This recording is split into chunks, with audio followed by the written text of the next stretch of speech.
Hey everybody! Happy Friday. Thanks for joining me, everyone that's here so far. In this live chat, I'm going to be talking about, sorry, I'm a little flustered. I always come running down from like playing with the kids and trying to get my 2-year-old to nap. We were playing with water balloons in the backyard.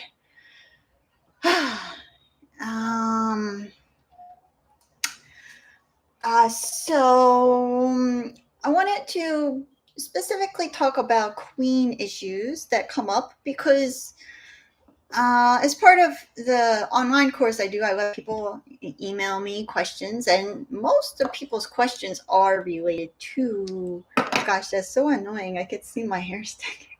The queen bee and issues that come up with her. And, there's only one, so without her for too long, the hive will collapse, and we need to get it figured out. And there's also this time issue because there's only so long the hive can be queenless before, even if you do give them a new queen, it's going to collapse.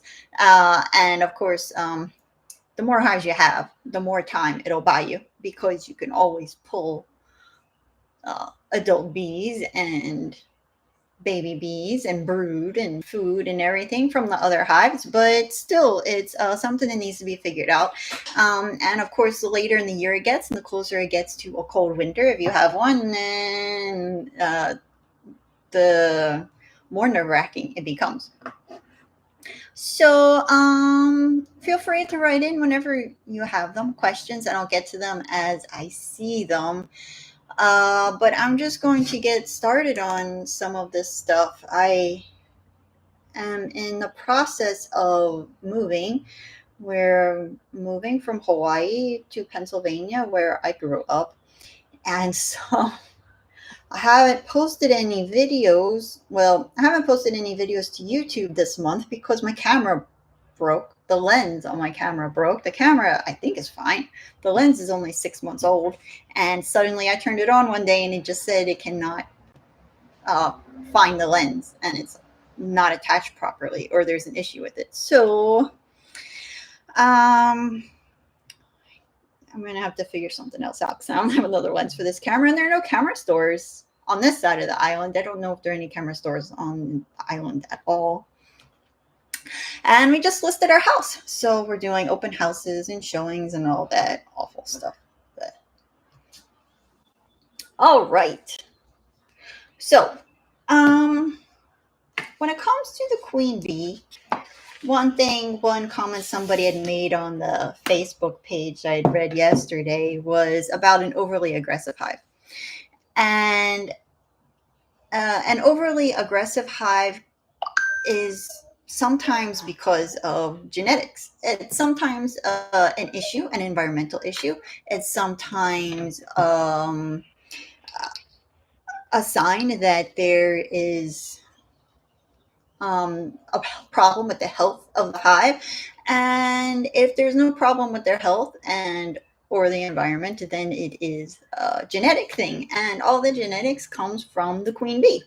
The worker bees aren't, laying any eggs. They're just taking care of those bees before.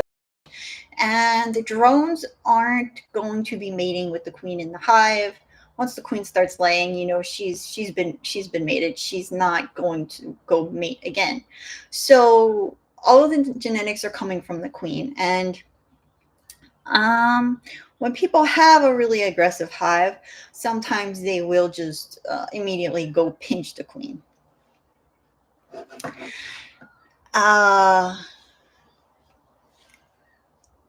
So when it comes to dealing with an aggressive hive,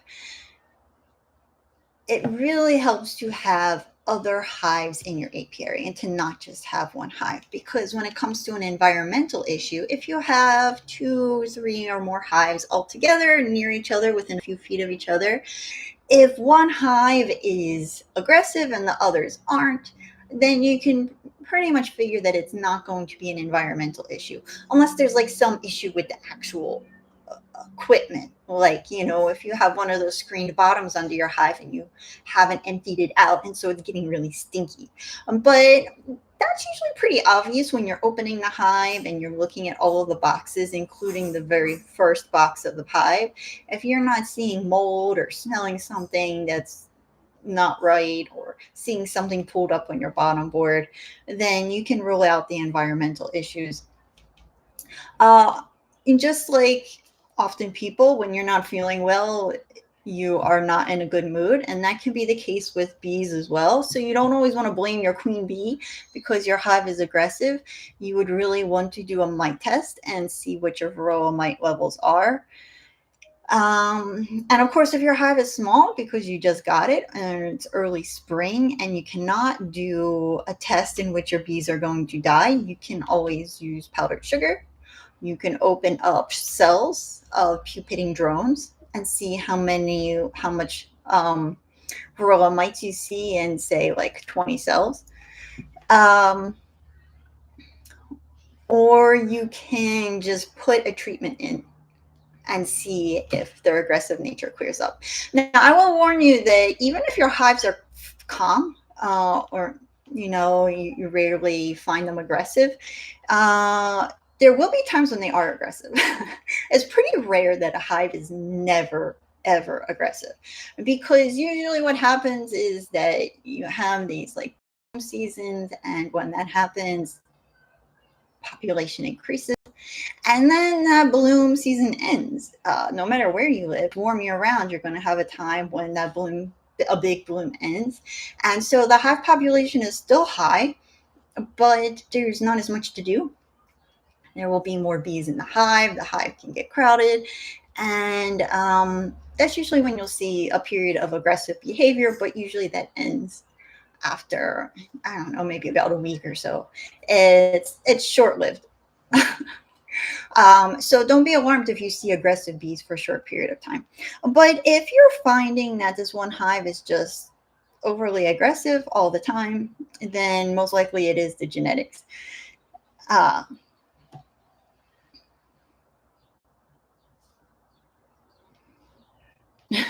DC's bee said, I had one of my puppy dog hives sting me 8 times yesterday. I mean, if a hive is small and it's stinging you 8 times, that's a little much. Now, there are things you can do when you're like looking in the hive of an aggressive hive to keep how aggressive they are down. When I talked to a beekeeper in Texas, and he has bees that are a combination of Africanized and European honeybees, he says that you really need that inner cover. The inner cover really helps to cut back on how, I don't know what the right word is, but when you take the cover off, a lot of sunlight and air from outside comes in the hive in that first box immediately, because your frames aren't flush up next to each other. There's that gap in between them. So having that inner cover, it just helps to slow down that process and ease you into opening the beehive. So you really need to move slow and to not just use force and your strength to pry the boxes apart and pry frames out. You don't want to drop anything on the ground. You don't want to toss the lid on the ground. You want to be gentle and move calmly and slowly. And you want to use smoke, not too much, but you want to introduce smoke at the entrance. And I'm not one to use a lot of smoke. I just never did. I don't know why. I just never really found it very necessary. And I sometimes forget to bring a smoker with me when checking the bees. I forget to use it. I'm not sure what it is with me and the smoke. It's just one of those things that I just can't remember to do. So I'm not going to really have the best tips for you when it comes to using a smoker to keep your bees calm. But I did have my hives in one yard be pretty aggressive for a good 6 months or more. And I never completely knew why. weren't that way before I moved them, and then they were okay, and then they became aggressive at some point and never really calmed down after that. However, the it was most of the hives that were aggressive. They varied a little bit, and there was a house being built on the property next door. So I just assumed that it was an environmental thing. It wasn't enough to make them leave, but they were just always kind of angry, and I just didn't check on them as often. Now, when you have like this really aggressive hive, you can just leave them and not add more boxes and hope that they swarm. When they swarm off, you'll still have the genetics from the queen bee in there, but that queen will mate with a whole new set of drones. So those that next round, that next queen will hopefully be not as won't be laying eggs for bees that are as aggressive. Or you can always just pinch queen and replace her. It's hard. It's hard when you have a hive that's really aggressive and you're going to like open it up and deal with all these bees on you. You really just want to be able to move as fast as possible, and sometimes that might not be possible. So you always have that option to just leave them be and see what happens. What do you need help with? What's wrong with it? My son, the TV stopped. Okay, well, you're gonna have to do something else then for a little bit.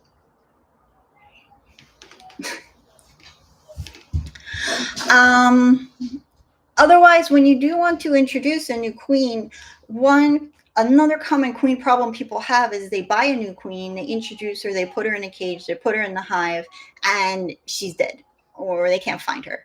So what I always recommend doing is, if you pinch your queen for whatever reason, there is an issue with her, pinch her, have a queen ready, like order before you even kill your queen. Make sure you have somewhere that you can order your queen and you know when she's coming. And pinch her, and then so set up your schedule, write this down so you know when you should be doing everything.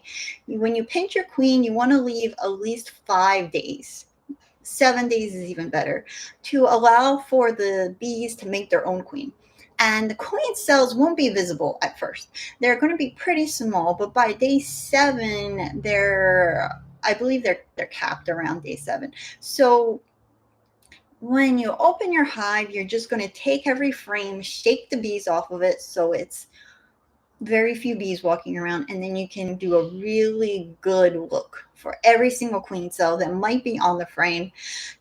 You don't want to look with bees all walking around all over the place, because there's going to be ones that you could miss. And you want to pinch every single queen cell, squish them, whatever. If you want to harvest royal jelly, this is the time to do it. And get rid of all cells. Put a queen in that, getting rid of all the queen cells, or you can wait a couple more days and then do one more check before you put in your queen. That queen, it's 14 to 16 days for a queen to hatch, but they could make a queen from an egg or a day-old larva, which means that queen could have been up to like 3-4 days old. So you want to subtract 4 days from 14. So you don't want to wait more than 10 days before you are going in and pinching all of your queen cells. You don't want any of these queens to hatch. Even if you have a fully mated, super healthy queen that you're putting in the hive, if they're producing their own queen, they will not accept this queen. I like to always take, if you have any sugar syrup, especially if there's an amino boost, honeybee healthy, whatever you're adding to your syrup, in your syrup, put that in a spray bottle and spray down the frames inside your hive. Just lightly spray down both sides, mostly the ones with the brood on them, and that will help get rid of any pheromones left over from the old queen. The next thing, when putting a new queen into your hive, that can really help, not only with the bees to accept her, but to accept her a lot faster, especially if time is of the essence for you, is to make a push cage. Google it. I don't have one on me. I made one out of hardware cloth. It was the same hardware cloth I bought to make screened bottom boards, and you're essentially just like cutting, like, I think it's about a 5 inch square out of the hardware cloth.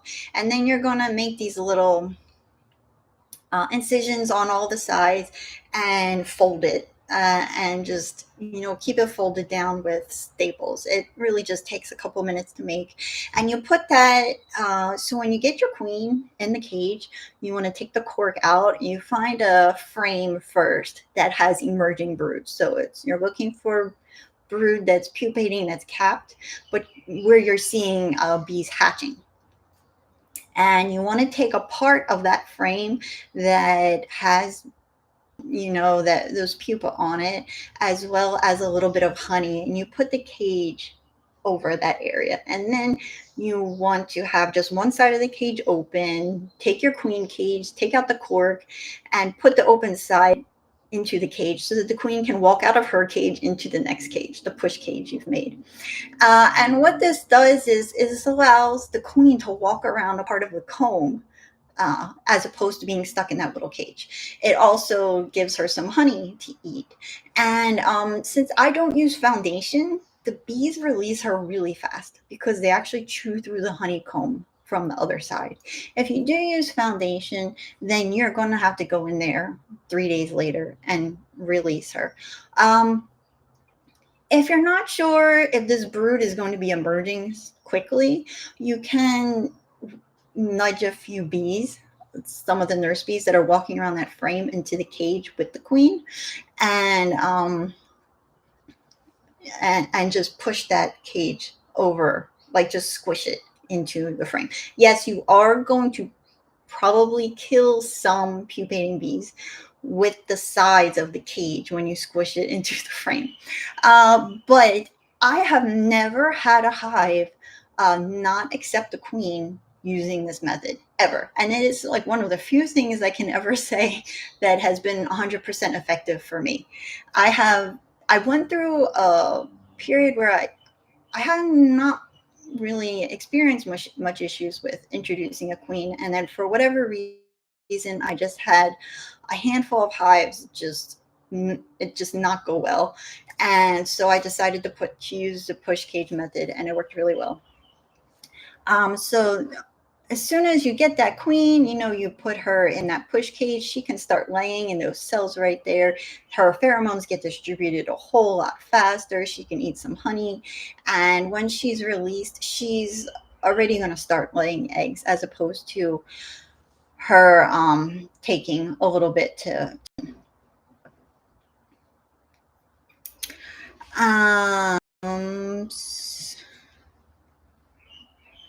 I wanted to look at some of the questions I have here from people. Cheryl says, "Where in PA?" We're first going to to be honest, I don't really. We haven't figured out exactly where, but the Philadelphia area is where I'm from, so we're going to be going to the Philadelphia area. We need to find somewhere to rent around there, not in the city, but somewhere in the outskirts of the city. Elaine says they did a split 4 weeks ago and put in brood, larva, eggs, honey. I've been feeding the bees. Made first check yesterday, and there's only nectar in there. No queen cells. What to do?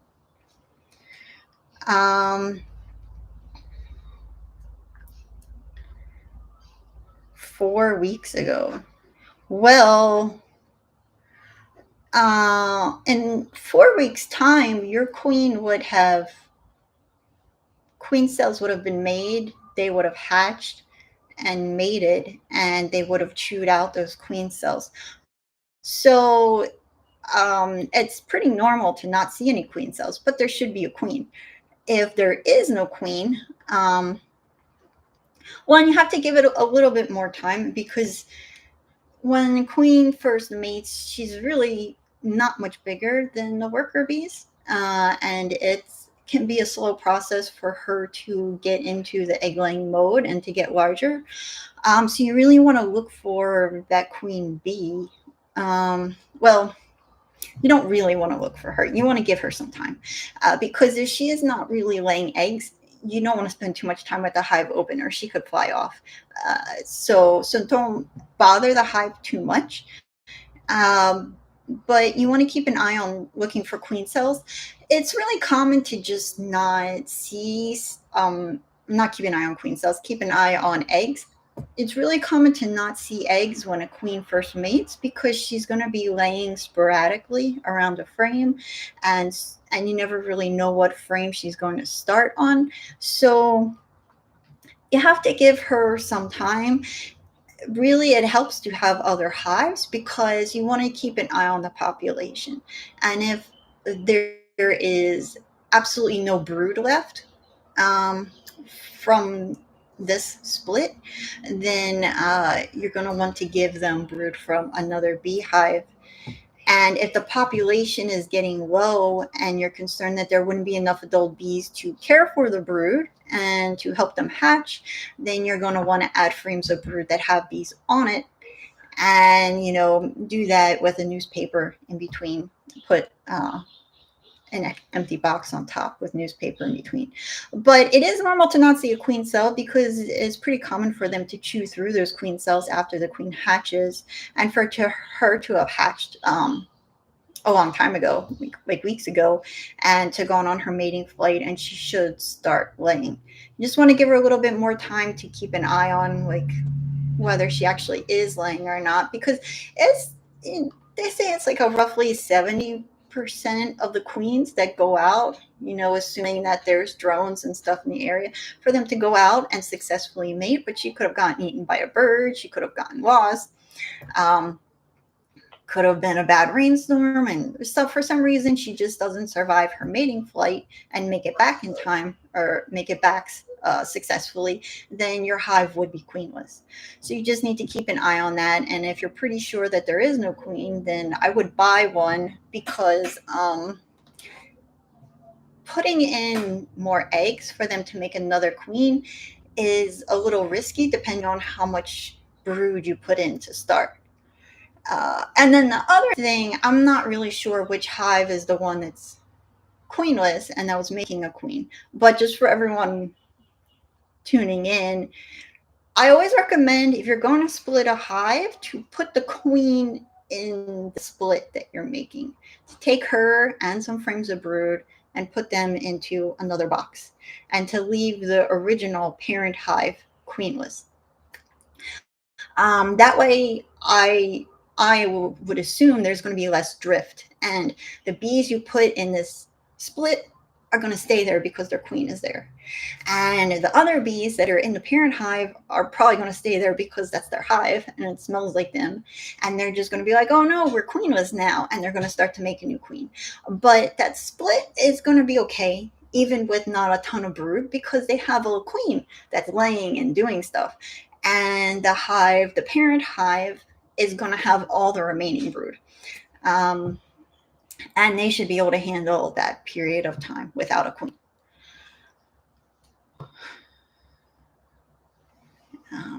Telmar says that hive 1 is booming and had to add another box, and the hive 2 is less than half as strong. That's pretty common. There's always, you get an okay hive and a dud. It's, people, I don't know. There's something about beekeeping where people think that you're supposed to be like a good person, or like super honest. Not that these beekeepers are dishonest, but I mean, when you sell bees, you're not like, hold on a second.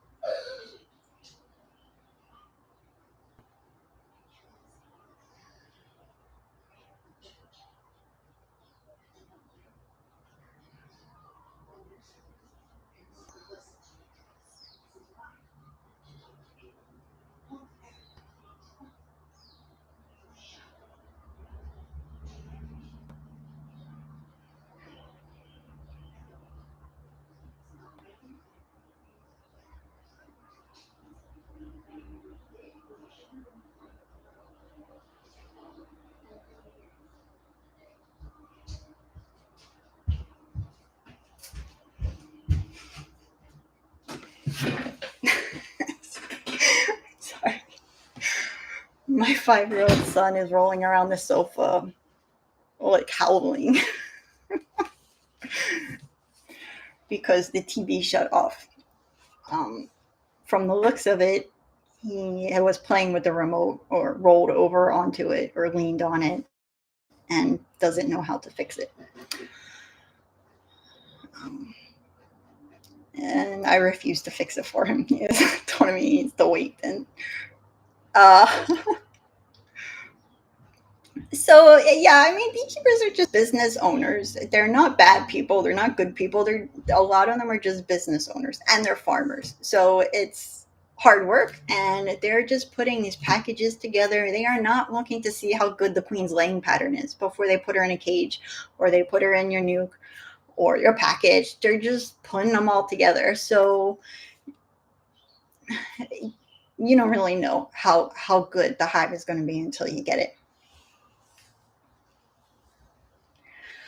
Fast Fred says, how long after bees are treated for mites that it's safe to harvest honey? Well, it depends on the treatment. And because with some treatments, you don't want to harvest the honey that was in the hive when you treat it. And you are going to use that as feed for your bees. And that's it. You don't want, that's not for human consumption. That's why you want to treat in the springtime, early mid-spring, before the bees start bringing in honey in surplus, and then after you harvest in the late summer. But it does depend on the treatments and things of that sort. For oxalic acid, I think you just want to wait like a couple of hours. But I personally don't. It doesn't matter what it is: organic, inorganic, formic acid, oxalic acid, Apricot. I don't harvest any of the honey that's in the hive during those treatments. Michael Schaefer says, when bees are bearding, are all those bees foragers? Um, Probably not. Bearding often happens in the evenings, and that's just the hive's high population that a lot of the bees are out in the daytime, but in the evening they're not. Or it could be some of them leaving the hive when it's really warm out. But that bearding is just bees leaving the hive usually because it's just crowded in the hive. A lot of them probably are foragers because nurse bees are busy doing their nurse bee duties in the hive, but I believe that most of those bees are probably foragers. Arlie says, what is the best way to get a queen out of a tree trunk? I have an excluder on the entrance and a baited nuke within 4 feet. I I honestly don't. I, I'm curious what the excluder is to do, because the excluder lets the worker bees in and out, um, and is keeping the queen from getting out, I guess. Uh, but if you have a queen excluder on the entrance, then are you trying? I mean, I don't know why the excluder is on the entrance, but if you want to get a queen out of a hive, you're going to have to take her out manually, as far as I'm aware. There's, I think, only 2 ways you can get a queen out of a hive, no matter where it is, in the tree or in the wall of your house or wherever the colony decided to set up their home. And you can either make their home seem so bad that they need to leave and abscond. People have said, like, beating on a drum repeatedly for days, or loud music with bass or something. I really don't know if that would ever actually work, and it seems like a lot of work. Um, Bitter almond oil, or like that Fisher's Bee Quick that you can use to get bees out of a super. Sometimes you can spray that and get the bees to want to leave the hive if there's enough of that sprayed in the hive. But otherwise, the best way is to make a bee vacuum. I mean, I made a bee vacuum out of some old supers and shop vac, and just vacuum the bees. The A nuke with like swarm bait in it is not enough to get the colony to want to leave. It's because they already have their home. They don't care that there's another home nearby that looks nice or smells good. It's when they're getting ready to swarm, then the swarm might want to go to your baited hive, but you're still going to have the colony in that tree.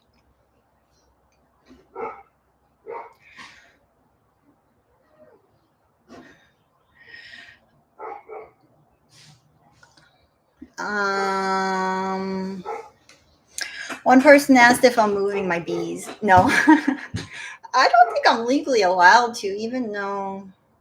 But we're moving like 5,000 miles. I'm not. I don't think I'm even allowed to bring a plant with me, to be honest. um, they would die on the move. I don't really know. I guess they put them on cargo ship when they moved bees to Hawaii.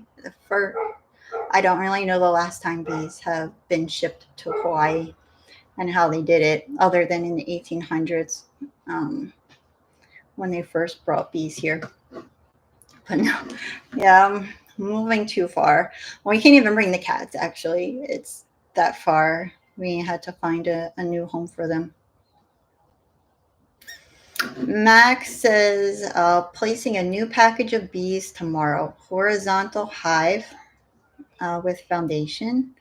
On my other hive, I see foragers bringing in pollen. Should I use sugar water on the new package while they draw out comb? When you get a package, it's always good to give them some sugar syrup. Uh, to help, if you want to help them draw out comb, it's good to have it in a ratio of 1 part water to 1 part sugar. If you have too much sugar, it's going to not simulate a nectar flow and won't encourage comb building. Um, and of course, you want to add a supplement so that it helps them digest the syrup, and to give them some pollen, because it can stress out the bees if you give them the syrup and there is no pollen. As the syrup can encourage the comb building and the queen to lay, but if there's not enough pollen to feed that larva, it can stress out the hive.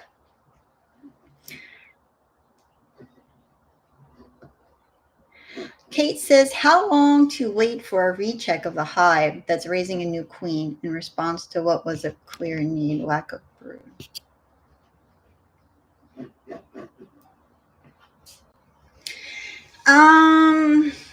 It's hard to say. I do have a video about what to do when you see a queen cell, and in it there is a link to download my choose your own adventure chart. And what I did was I like made this chart that just starts out with asking a question like, do you see a queen cell? Yes or no? Is this queen cell capped? Is it open? Do you see larvae in it? And depending on your answer, takes you to the next step to answer the next question. It's really hard to just like answer that question without more information. Like, you don't want to bother a hive when you think that that queen cell is going to be hatching and mating and starting to lay. It's really important you leave the hive alone. How long you want to wait before you say, like, okay, either there's no queen in this hive or the queen that's in there is not laying and she didn't successfully mate, is up to you. But there's some things you need to consider. Part of that is just like, what's the population in the hive? Do you have brood and bees from other hives that you can give this hive while you're waiting? Like, how confident are you in your queen spotting to know that there are absolutely no eggs in the hive? How confident are you in knowing that there isn't a queen that's unmated, because you need to get rid of that unmated queen before you go introducing a new one. So there's things like that you really need to consider. I personally don't like to just keep feeding bees and brood to a hive that's low in population, has absolutely no brood left, and buy a queen and put it in there. I would rather just merge that with another hive and take it as a loss than try to rebuild a hive. Um, but that's where I really can't state enough about developing that beekeeper intuition comes into play, because you really need to just spend time observing your bees. People, I've been getting a lot of emails from people that are saying, I got my bees 10 days ago and I just opened it up for the first time and blah, blah, blah. Or I got them 6 weeks ago or 2 weeks ago. And um, I'm not sure why everybody thinks that you're supposed to wait a long time after you get your bees to check on them. But I am not an advocate of that. I think your inspections should be short and fast. I don't think you should be spending 45 or more minutes like with all these frames out and checking them and looking at every single thing. But I like to check my bees once a week if I can. Um, not always possible, but especially during the busy times of year when the bees are doing a lot, I like to check in on them once a week. And on new hives, because it's best to spot problems before they get too bad. And when you give them 2 or 3 weeks before you check in on them, that allows for something that's going wrong to become really bad. So the more you check on them, not just checking in on them, but just like opening them up and making queen spotting your goal, making egg spotting your goal, spending no more than 20 minutes closing it up, sitting outside the beehive as often as you can, every evening if possible, and just observing them coming and going, seeing if they're bringing pollen back on their legs, seeing how much activity there is, how they react to you when you open the lid. It will really help you figure out what to do when there is a problem, and um, you're not sure, because I mean, you might never be completely sure what to do, but there's often this like, I have a feeling I should, that she's not there. And that feeling that you have is often just like things that you're not aware that you know about, like sounds, buzzing sounds that they're making. You might not even be aware that you know what their normal buzzing is, but when you hear a buzzing sound that's just a little bit higher or a little bit lower, just a little bit different, it's gonna you're gonna hear that. And so I really just can't stress enough getting to know bees as much as you can, especially when you're getting started.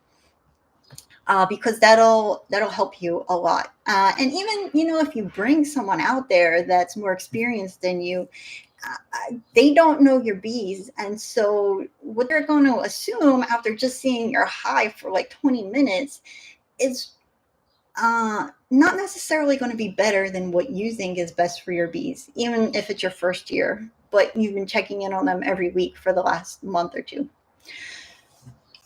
Um, so that's just another thing I want to add in for people, because I've been hearing it a lot, and I don't really agree with it. um, let's see. Pablo says, late this season, I realized that I lost a queen and it had been replaced. I looked for this new queen, which was probably a virgin, but because of how late it was, found it. It was really small. What to do? Um, well, it really just depends on how she's laying, not really her size. So, um, no matter what the time of year is or anything, you really just want to look at what the situation is. Like, is she laying? Is there brood?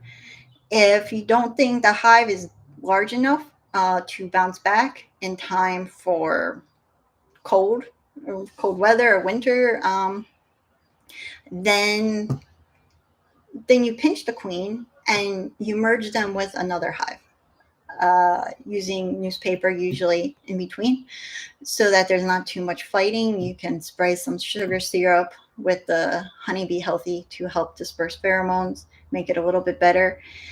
But it's really, to a certain extent, you just have to do what you think is right, and to not. Um,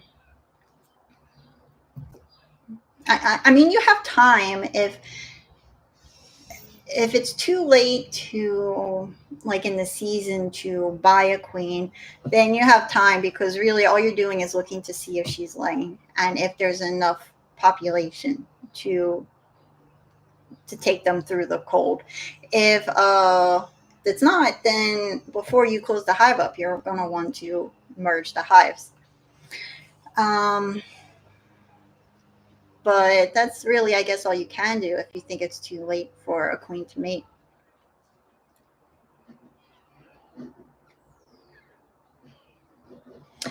Lisa wants to know if anyone in Atlanta, Georgia would like to be an apprentice.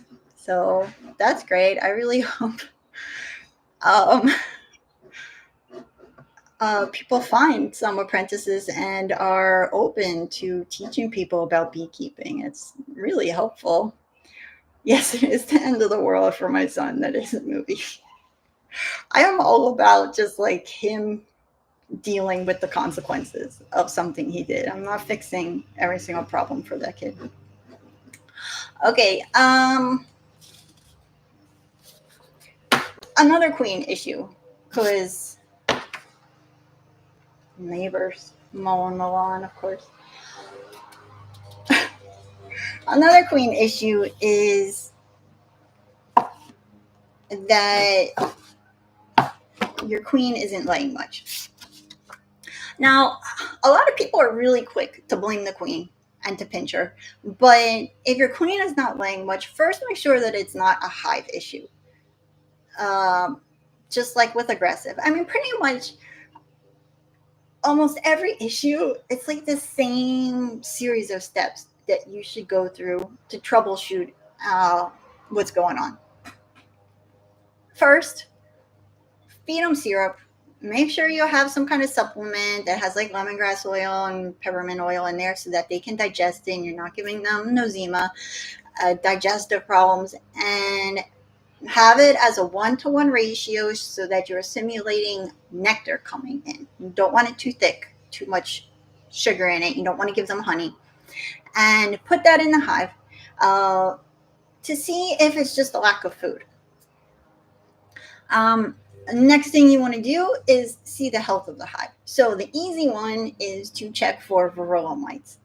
And if you recently put in a treatment, this can be hard to tell.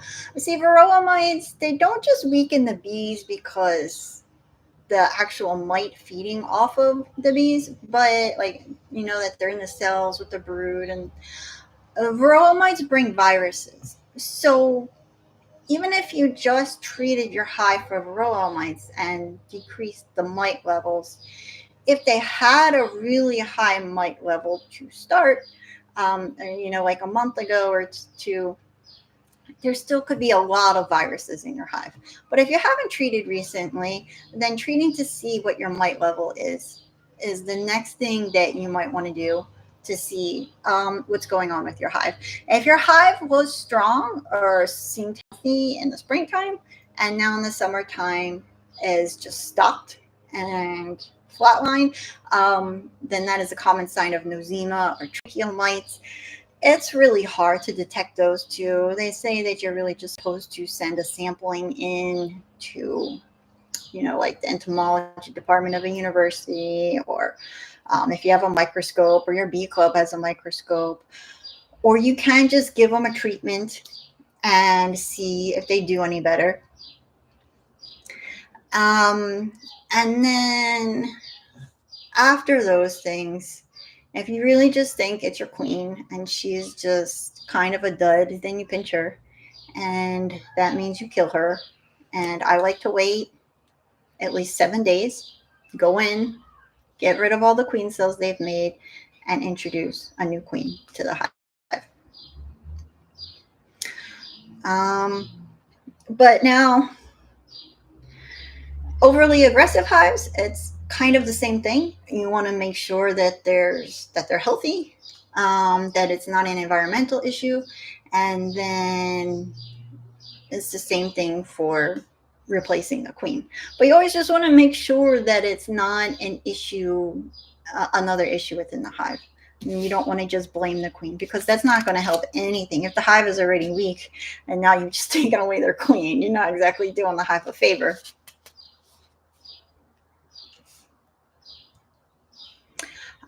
Nix says, I had charged queen cells, but after an inspection several days ago, the cells were gone. Queen still present, but now all drone brood and drones. I think queen laying blanks. Just replace her. The queen is still present. Are you like, was she painted? That's I'm curious about that. I don't.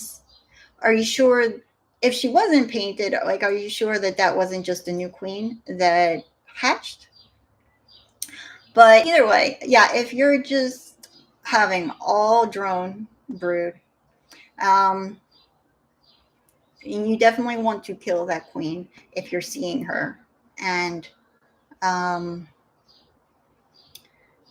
you can put a new one in. You really want to make sure that it's the queen, that there is actually a queen in there, and that's her laying those unfertilized eggs, and that there's not a laying worker in the hive. Because if there is a laying worker somewhere in the hive, it's best to open brood for a little bit to get her to stop. I mean, I don't know if that's necessary, but that's usually what I do before I would introduce a queen. But yeah, if she's not laying, it's common when a queen just mates to see like a couple eggs in one cell, and for it to be very spotty. But you shouldn't be seeing, like, just tons of drones in the hive. That's not normal. Bulldog says, "Can I use bees that are bearding to help start a nuke?"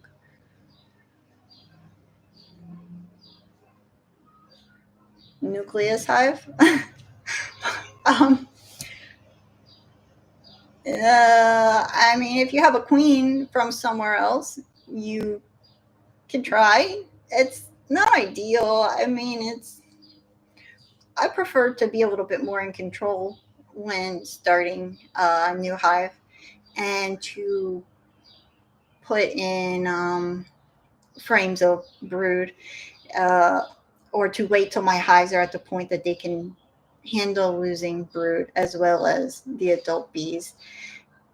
Because I mean, for one, you're going to want to move those bees, because I would assume they'd go straight back to the hive they came from if you're going to just put them in a box without any of their comb or brood or queen in it. And there's a good chance that a lot of those bees are going to be the older forager bees, and you really want the nurse bees, the younger bees.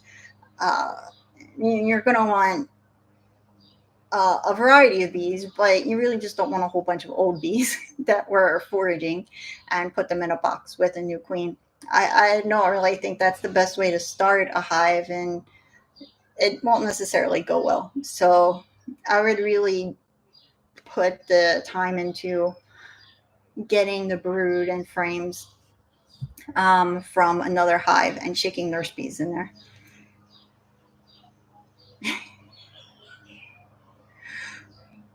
Teresa says, I treated with sugar this week for mites. I placed thyme oil on gauze in the hive. What does a mite look like in the debris? Um, a mite is this little brownish red insect.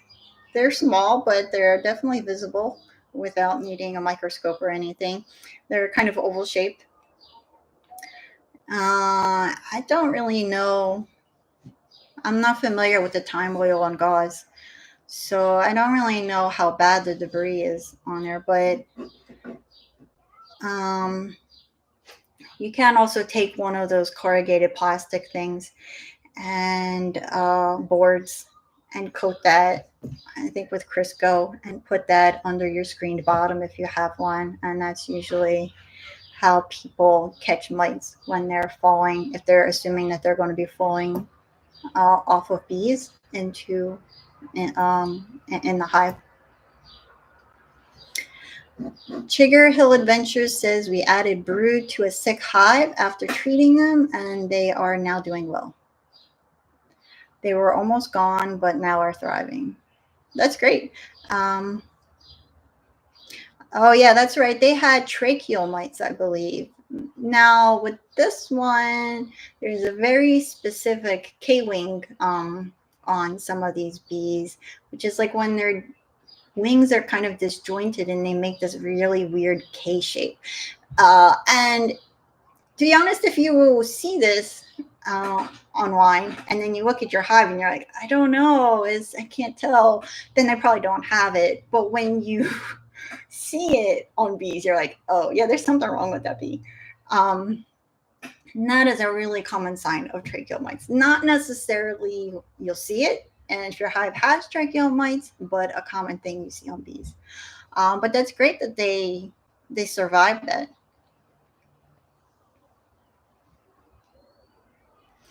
Um,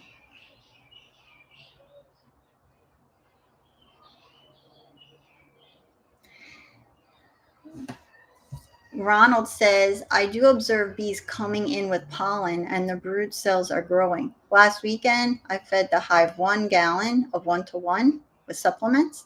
Should I cease the feedings at this point? It's really up to you when you want to stop feeding. Some beekeepers don't feed at all. It's, one of those things that you have to decide on as a beekeeper.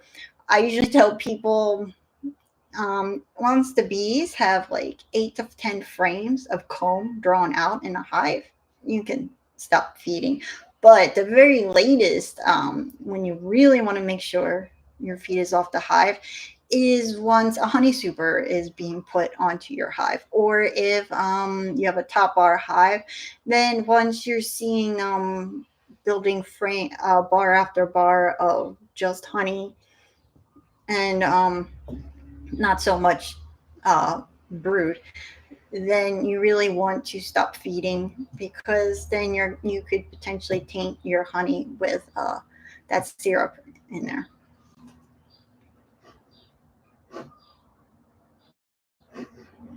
Gary says it's in the high 90s this week. Blackberry nectar is our main honey flow. Grayish pollen. Huh. Never heard of blackberry nectar. Or gray pollen, actually.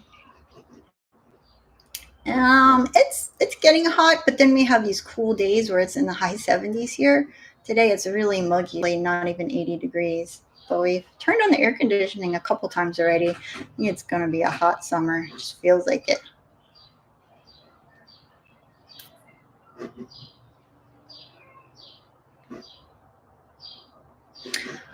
James Johnson says, you're hive well and you filled 2 bottom boxes and the first super is about full. Why leave it on? Why not take the frames off and freeze them or process them, then put another super on? You can. That's a way to do it. The thing is that you just want to leave your bees enough honey for them for wintertime and any kind of dearth that might be happening.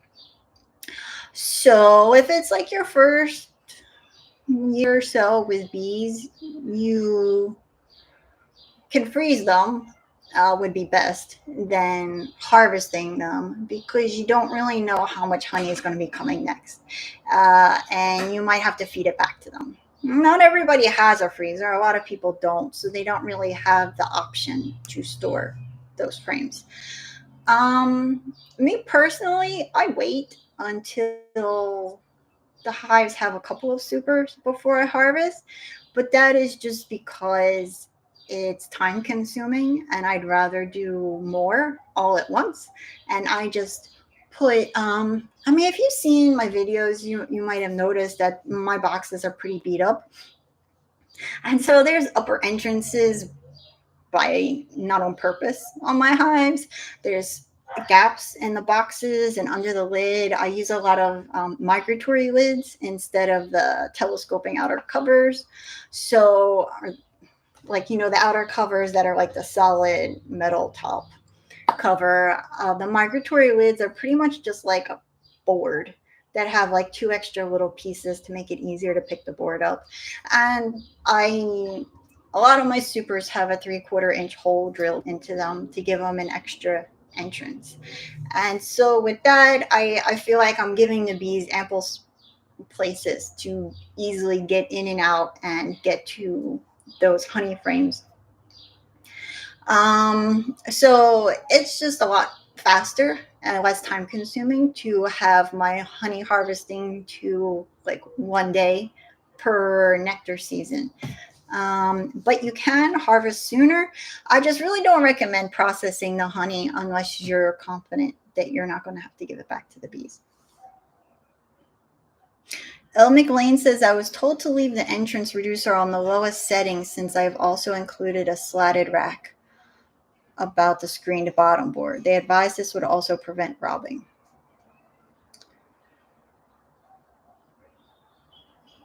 I'm trying. For a second, I had to remember what a slatted rack was. But a slatted rack, I believe, is that thing that you can have over your bottom that kind of like gives bees a place to go. They can't put comb there, but it can. The theory is that it can prevent swarming and gives the bees like place to go when it's kind of crowded in the hive. You know, I didn't have a, when I was building my own equipment, I didn't make bottom boards. I went to Home Depot, bought a sheet of plywood, and gave them a piece of paper with how I wanted it cut. And they charge you like $1 per cut. And I had it so that I was living in a studio apartment, so like my table saw was like this little mini kind of table saw for just building the boxes. And so they cut the plywood into just sheets, and the pieces were the shape of the top of a box so that it could be used as a lid or a bottom for my boxes. And then I drilled a 1 inch hole in my deep as the entrance. So when people talk about like entrance reducers and what size should I have, I will say that it gets hot enough here and humid, and my beehives had a 1 inch hole drilled into the box as their entrance. So yeah, I mean, you can have a small entrance. Now that being said, most of my hives are up in the higher elevations, so it's not getting like crazy hot. It's not up above 100. um, I just had a handful of bees on the at this hotel that was right on the beach, and so there it got hot. And those had a regular bottom board. The only time you really want your entrance opened up is to help the bees cool down the hive. But when I had that 1 inch hole in the boxes, they would also use the upper. I would see them underneath the lid, which was a migratory lid, so it had a gap there, and they would be standing right on the top of the lid with their butts hanging off of it, and they would be flapping their wings, or they would be at the bottom board entrance. So until it starts to get really hot, because it's over 95 degrees in the beehive, you don't have to worry about making the entrance huge as far as I have found. A small entrance is sufficient because that's what I had, and they did just fine. But again, like if just spend some time outside the hive, and that'll give you the best answer. And when you start to see like a lot of activity at the entrance and bees are just like crashing into each other literally, or going on the landing board and falling off of it, and there's just a lot of activity at the entrance, open it up. uh, and give them more space. Or if it's starting to get hot out and you're concerned that they're outside fanning the hive down and they could use more space, then open it up then.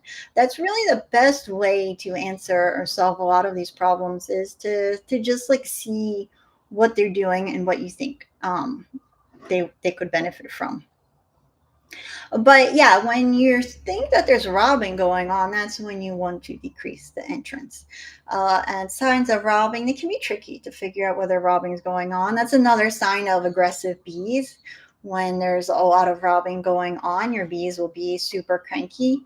You might see bees fighting each other on or around the hive. You might see a lot of dead bees outside the hive at the entrance, but also you're just going to know that there were flowers blooming and now they're not so much.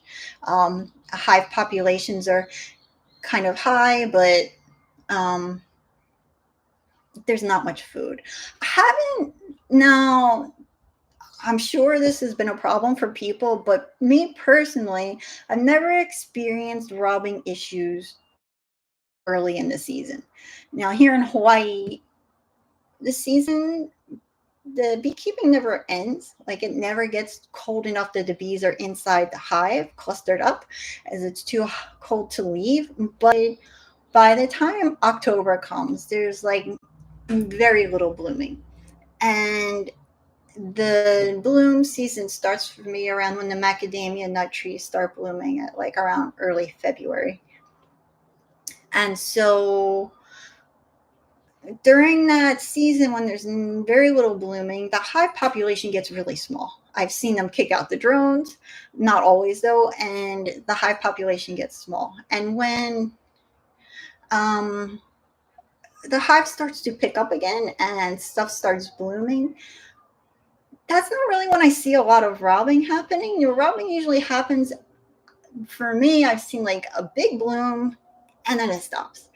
And then these bees just need something to do. They want to go somewhere. They want to get food. And there's a lot of these foragers, and there's a lot of population in the hive. So there's a lot of bees consuming food, and they don't want to lose all of that food they have stored up. So then they're in search of food, and that's when they start robbing each other. Now, for other people, that could be different, but I wouldn't be too concerned about bees robbing like as soon as you get your bees at this point. It's usually something that happens a little bit later on in the season. Okay, it is 2 o'clock, so I gotta go. But it was nice talking to all of you. I saw one question. TF says, "Is it possible to get in your hive too often?" Probably. Yeah, I would think that if you bother them every day or every 2 to 3 days, that would not be good. I think it can disrupt them, and it also kind of depends on what you're doing. If you're just like peeking under the inner cover to put some syrup in, I think that's fine. But if you're disturbing the brood, that's not good. Every time you disturb the brood, especially, everything just kind of. I think the bees like switch gears, and different hives they're all different, but some bees are a little bit more disrupted by you than other bees. They kind of just like ignore you. Some bees care a little bit more. So you definitely don't want to bother them too much. But I've never seen a problem with opening a hive once a week, unless it is a very sensitive time, like when there are queen cells in the hive to when the queen is hatching and mating, or like when you first get the hive, you don't want to bother them too much if it's a package. but you do still need to check on them. You still need to open it and make sure the queen got out and all of those things. But it's really important the hive isn't open for a really long time. You don't want them to start to relate you with chaos and death and huge messes and all of that stuff. That's no good. Um, Linda asked if I can put the link to the queen maze. I will find that and put that up. Sure. Telmar says, is there a website that shows dearth times for different areas of the U.S.? I got my news. The two keepers I got my news from gave me conflicting info about needing to feed due to a dearth. No, I mean that can really vary year to year. And it is really good to get to know your bloom seasons. It is really funny how beekeepers are with flower seasons. You get to be kind of a weirdo when it comes to that. But yeah, feeding your bees during a dearth is very risky because you want to put a supplement in there so that the bees can digest it. But especially if you're putting in like that amino boost, it just really attracts bees, and you can do more harm than good putting syrup in your hive, is you are really going to attract robbers. So you can decrease the hive entrance. You can, if it's really bad, you can put a wet white sheet over the hive, and that just like makes it hard for pollinators, for robbers to get into the hive. Once the bees leave the hive, they've kind of figured out the entrance situation, so it's easier for them to come back in. But if bees haven't gotten out of the hive already, then they don't know how to get back in. So your options, if you want to feed during a dearth, one, you can choose not to feed, and that is okay. And once the dearth is over, then you can feed to help them recover from the loss of food. The other option is to feed outside the hive, which is usually a big no-no. You don't want to do that, except for during a dearth. You can just make a lot of feed and feed it away from the hives, like far, far away, as far away as you can do it, because you will be feeding all of these pollinators, and you do not want them to know that your beehives are nearby. So that is another option. You're going to have to make a lot of feed because it'll probably run out, and you just really want to keep an eye on your bees and the feeding station, because if you're starting to see a lot of greasy, oily bees, if you're starting to see that your bees are really aggressive or greasy and oily inside the hive, a lot of dead bees outside the feeding station, you should stop, because it looks like you're doing more harm than good having this feed outside. Or you can put this feed, you can not add the amino boost and honeybee healthy to your syrup. There's a little bit of apple cider vinegar you can put in to keep it from going bad, and I'm not sure the amount, you'd have to look it up, and that will keep your syrup from going bad in the hive, and it won't attract as many robbers to your hive. Or you can make your regular syrup feed like you do normally, even add in a little bit more sugar, because you're really not trying to make this like a nectar. You just want to feed them. So you can make it a little bit thicker, like up to a 2-to-1, 2 parts sugar to 1 part water, and put it in the hive. And they say to just put the feeder on in the evening and take it off in the morning. So if you have the time to do that, if you only have a couple hives and they're near your house, then you can do that. Try that too. Or you can just leave them during the dearth and help them recover afterwards. But really, you don't want to attract robbing in your hive by putting the syrup and stuff into your hive during a dearth. I do plan on still making the videos after the move. It's going to be hard to do videos about beekeeping when, it's going to be like over a month for our 1 second. Nate?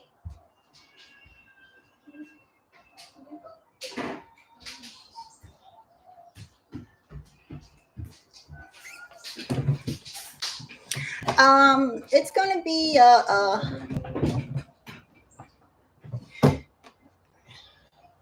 while before our pods arrive, over a month, so I won't have any stuff. So next month we may or may not be in transit to Pennsylvania, depending on how the selling our house goes. So I will keep you guys posted on if you are on a newsletter. That's the best way to find out. If you go to beekeepingmadesimple.com, and at the very bottom there's a link to sign up for the newsletter, or if you've ever signed up for any of the freebies, I send out an email the week of when I go live and the day of. So that's the best way to know. The next month's live might have to be rescheduled. And I might be doing just lives for a little bit, as I don't have any beekeeping equipment. But one of the benefits to moving to Pennsylvania is the goal is to buy more land, as it is very expensive here in Hawaii. And all of my beehives were always on other people's properties. We have less than a half acre here. And be nice to be able to do in-person classes and have my bees at my home instead of moving them around to other people's properties. Has its pros and cons. I'm not totally against putting bees in other people's properties, but I have dealt with some annoying people that have literally put fences around my bees and didn't tell me until I went to go check on them, and had to leave and come back with my husband and his truck and tall ladders to climb over the fence and hand him a beehive over the ladder. One beehive, I actually climbed up a rock wall with a small. Actually, I think it was 2 boxes. The rock wall wasn't tall, but I had to put it on top of the rock wall, climb over the rock wall, and then grab the beehive. I think people would think that I would like my beehive or some kind of notification that they were putting a fence up and help to get past. All right, have a good weekend, everybody. And if anybody knows how to fix a Sigma camera lens, email me, because I do not know what is wrong with my camera, and I don't really want to make videos with my phone. It's a real big pain in the butt. And it's going to be quiet for a couple minutes. I'm going to go find that queen cell chart and post it in the comments right here. So see you guys later, and stay tuned if you want to see that. I'm going to look for it. It is on my blog at beekeepingmadesimple.com. There's a blog post about it, but here is the link. So you have to put in your name and email address, and then you can download that PDF. Okay, aloha.